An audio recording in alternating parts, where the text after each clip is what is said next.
Hindi ba kayo napapagod diyan sa ginagawa po ninyo?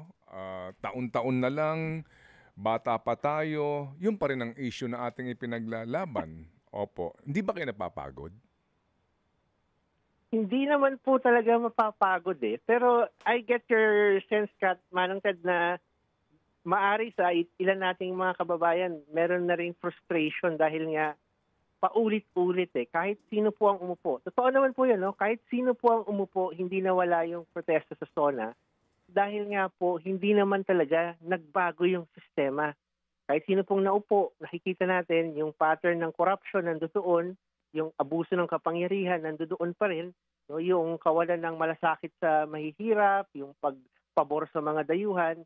Lahat po yun, no, nakita natin, ako as a student from 1992 hanggang sa kasalukuyan, iba't iba ng pangulo yan, still the same problem. But it tells us, hindi nagbabago talaga yung sistema.